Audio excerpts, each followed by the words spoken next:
What's up, YouTube? Welcome back to the channel. I got a good video for you guys today. You can probably tell by the title. I'm going to tell you guys why the 5.7 Hemi is faster than you think. So let's get into it. Here's a better look under the hood of the notorious 5.7 Hemi.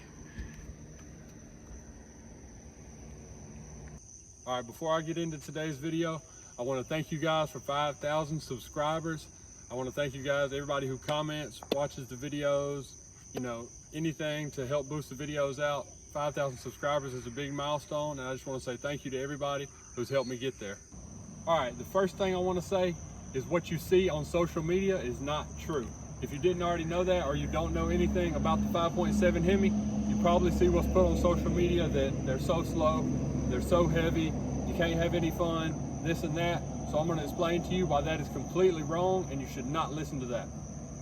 So before I got this car, I was looking at other options. I was thinking 5.7, scat, what should I get? I didn't know if this car would be enough. I never rode in one, never drove one or anything. So I was going into it basically blind. The only thing I knew about it was what I saw on social media. And that social media kind of corrupts your mind on power and what's fast and stuff like that, especially when it comes to these cars and all the hate they get online. So I was thinking, man, I don't know if it's enough. I met up, took a ride in this car, and I immediately knew everything I saw online was false, and that this car is plenty of power to have fun, smoke the tires, anything. The 5.7 Hemi is a great motor, and it's definitely enough. I'm going to explain some more. Okay, so the 5.7 Hemi in this Challenger has 5 more horsepower than the Dodge Charger RT and 15 more foot-pounds of torque than the Charger RT. Dodge did that because this is still a true muscle car, unlike the 4-door Charger. So this gets a power bump, just a slight edge over the Charger RT. So from factory, the Challenger RT comes 375 horsepower, 410 pound-foot of torque. On this car right now, I got an MBRP catback, 3-inch all the way from the cat's back, no muffler, no resonator, and it's also catless. So, whatever power you think that'll get, but this car moves good. For what people say and all this and that, they talk about the weight. And speaking of the weight, these cars ride great. That extra weight helps so much. It's a great ride. So this car is sitting, we'll say around 400 horsepower, and it'll pull a 4.9, maybe even a 4.8, 0 to 60, on a good hot day when the tires are sticking good, it'll hook up and go. And that's one good thing about these RTs versus higher power cars, especially this one. It came with the Dynamics package, 275s all around, all 4 corners, 4 piston Brembos, and with that package, it also got the 309 from factory. A lot of people love to go put the 309 on these cars so they can spin them. But this one came from factory with that, so it gets off the line better than your typical RT.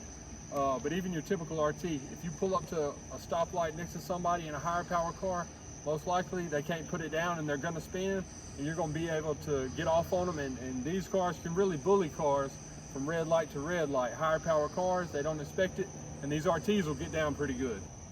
So like I mentioned, this car is catless, full catback, so it sounds really good. But that's another thing with these Hemis. They're faster than you think, but they also sound so good. A lot of people say the 5.7 Hemi is the best sounding. I don't know. You can let me know in the comments what you think. This thing sounds amazing once you get rid of those cats. No mufflers, no resonators, no restrictions all the way out. This thing sounds crazy. And when it sounds loud and it sounds good, it makes you think it's even faster than it really is. So if you didn't know, these cars come with paddle shifters, and you can shift from the gear select. I like to do that basically whenever I'm driving, let the car warm up, put it in sport, put it in manual mode, like to shift it myself.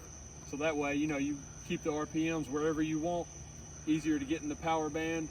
And when those RPMs are up and you're able to stay in them, go through the gears, it makes the world of difference with power and the way the car performs. So that's another little trick to, I guess you could say, make it seem faster than it might be, or really just to have a lot more fun in the car. You get to throw it in manual mode, be engaged with the car, and feel all the power that 5.7 Hemi's got. So I know you hear on social media and all other platforms of about this car and what people say they have, but I'm telling you, in real life, it's so different. You do not get that hate You don't get, you know, the discredit or any of that. Out in public, just a couple minutes ago, somebody pulled up next to me and said, man, that thing sounds good. You know, it's always love in real life.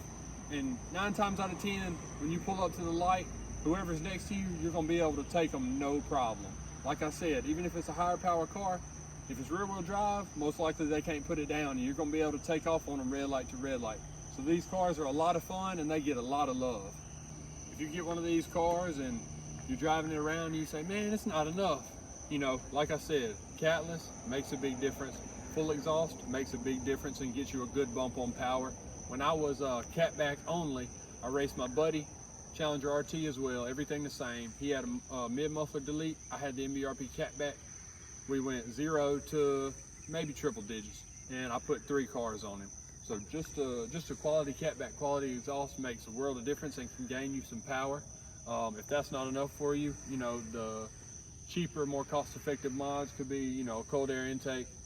And these cars actually come with the functioning snorkel right through the headlight where air comes into this box right here. You can go cold air, you can go long tubes if you got the money. They can get expensive for these Hemis, especially if you try to go Cooks. It's like $2,500, $3,000 plus for the full system. But you can go long tubes, and if you go long tubes, you have to unlock the computer and get a tune. That can run you anywhere from $600 to $1,200, $1,300. So there's things to do that are relatively cost effective to gain some power on these cars. It's just depending on what you want and what you want to put into them. So like I mentioned, how this car has a 5 horsepower bump and a 15 pound-foot of torque bump.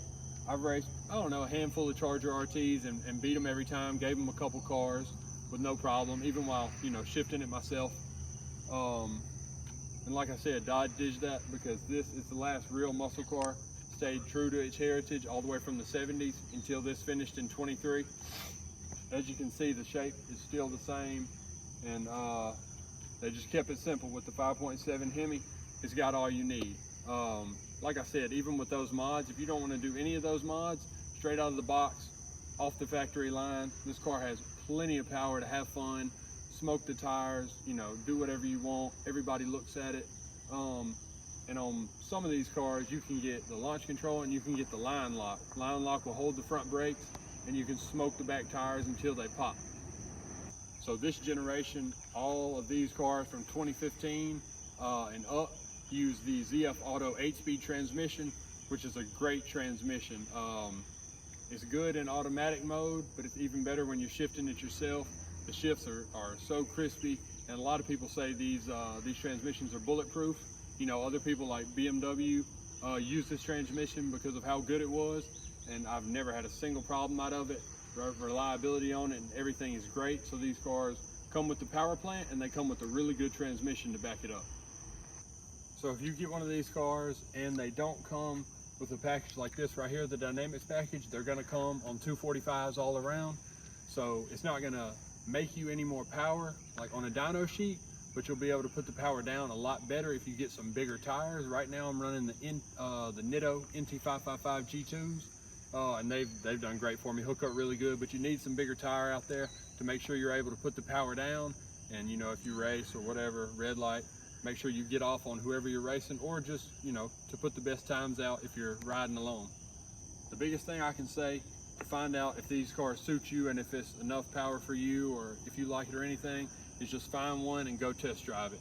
Whether it's used from somebody you know, or whether it's used on a lot, or however, just get in one of these cars, test drive it, go through everything, see how it feels, and just see if it fits you. What's enough power for somebody might not be enough for somebody else, depending on what you're used to. So that's the best advice I can give. You know, just take these tips from the video, but the biggest thing will be you got to go out and drive it. You got to see what it's like in the real world and get some experience for it. Just see if you like it. So I appreciate you guys for watching this video. If you have any comments, concerns, future videos you want to see, put them in the comments. Let me know if this video helped you out and if you're going to become a Mopar or no car.